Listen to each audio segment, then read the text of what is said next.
আমাদেরকে 10টায় একটা টাইম দিছে প্রতিপক্ষ, 10টায় আমাদেরকে ওইভাবে কোনো নির্দেশনা দেয় না যে আমরা 10টায় পাচ্ছি কি পাবো না। তারপর 10টা থেকে আসলো কথা একটা বাজেও আমাদেরকে দেওয়ার কথা ছিল, ওইভাবে দেয় নাই। ইভেন আমাদেরকে কিছু জানাও না। তারপরে আসলো 2টা পর্যন্ত কেউ লাঞ্চ করে নাই, যারা নামাজ পড়ছে নামাজ পড়ার পরে আবার চাপ দিছে, রোডটা ব্লক করে দেওয়া ছিল। পরে গাড়িগুলো ঢুকাইছে। এখন পর্যন্ত নির্দিষ্ট কোনো টাইমই দেওয়া হচ্ছে না আমরা কয়টা বাজে তেলটা পাবো। যেমন আমরা যারা মার্কেটিংয়ের চাকরি করি, আমরা বাইক ছাড়া আমাদের যাওয়া পসিবল না।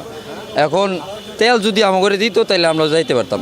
আমরা আসছি সকাল থেকে দাঁড়ায় দুপুর পারে এখন বিকাল হইতেছে, কিন্তু কখন যে দিবে সেটাই আমাকে বলতেছে না। জি, অন্যান্য পাম্প থেকেও তেল দিচ্ছে, তবে সেটা খুব বেশি না। সর্বোচ্চ 500 টাকা পর্যন্ত তেল আমরা পাইছি। তা ওইটা নিয়ে আমাদের কোনো হেডেক নাই। আমাদেরকে যদি রেগুলার বেস দেয়, যেহেতু যারা আমরা মার্কেটিংয়ে জব করি, যারা বাইকার, এটা আমাদের প্রয়োজনের ক্ষেত্রে আমরা বাইক ইউজ করি। আর বিশেষ করে আমরা যারা মার্কেটার, আমরা যারা মার্কেট জব করি, বিভিন্ন কোম্পানিতে জব করতেছি, আমাদের জন্য বাইকের তেলটা খুবই এসেনশিয়াল।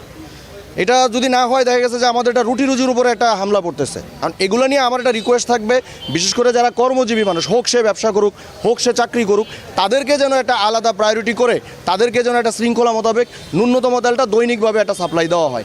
এইভাবে একটা কৃত্রিম সংকট তৈরি করে লোকজনকে এক জায়গায় জড়ো করে মানুষের ভিতরে একটা প্যানিক ক্রিয়েট করার আমি মনে করি যে এটার কোনো যৌক্তিক কারণ থাকতে পারে না।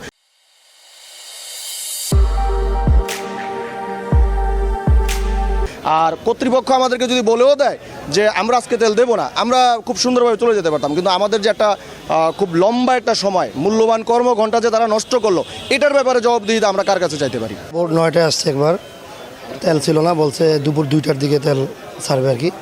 আবার 2টার আগে আবার এখানে আসছে, এখন অন্য তেল পাইতেছি না। আর দৌলত খান অন্য কোথাও তেল নাই, শুধু খালি পেট্রোল পাম্পের তেল আছে। এই জন্য আমরা সবাই এখানে এখনও আছি। তেল কখন ছাড়ে এখন আমরা অর্ধবন্ধ জানি না আর কি। কর্তৃপক্ষের সাথে কথা হইতেছে না, জানি না কখন ছাড়বে। আমার ওয়াইফ এখানে মাস্টার্স পরীক্ষা দিচ্ছে। আমরা প্রতিদিনই আসা যাওয়া করা লাগে, তো যে আসা যাওয়ার জন্য যেরকম ফুয়েল দরকার সেটা তো আমরা পাচ্ছি না। আর যার কারণে আমাদের আসা যাওয়া বা চলাচলে মোটরসাইকেল চালানো খুবই অসুবিধা হয়। এখন সামনের দিনগুলো যে পরীক্ষাগুলো বাকি আছে, সেই পরীক্ষাগুলো দিতে পারবে কিনা এটার কিন্তু কোনো নিশ্চয়তা নেই। 4টা বাজে, এখন আমি জানি না। 4টায় আমি তেল নিয়ে বের হয়েছি। একটা নির্দিষ্ট টাইম যদি বলে দিত এই টাইমে আসলে আপনারা তেল পাবেন, আমরা ওই টাইমে আসবো, আমরা ওই টাইমে আসতাম। আমরা জানি 8টার সময় সব কার্য দিবস শুরু হয়, আমরা 8টায় আসছি, কিন্তু ওনারা আসছে রাত 3টার সময়, দুপুর 3টার সময়। এটা কেমন ভাই? আমাদের এখন তেল পাইছি আমি, কিন্তু এই তেল দিয়ে আমার গাড়ি কিছুই হবে না। এই তেল দিয়ে আমি কী করবো? আসা যাইতে আমার হাফ লিটার শেষ, তেল দিছি আমার 2.5 লিটার। টেকনিশিয়ান নিয়ে টাঙ্কি খোলাইয়া তারপর আসতেছে তেলের সংকটের কারণে।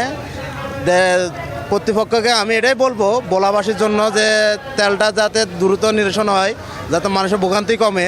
চাহিদা মতো বলতে যে চাহিদা হইতে তেল পাচ্ছি না। আর আমাকে যতটুকু দিচ্ছে আমি তেল দিচ্ছি। আমি কালকে রাত্র 4টা পর্যন্ত দিচ্ছি, পরশুদিন রাত্র 4টা পর্যন্ত দিচ্ছি।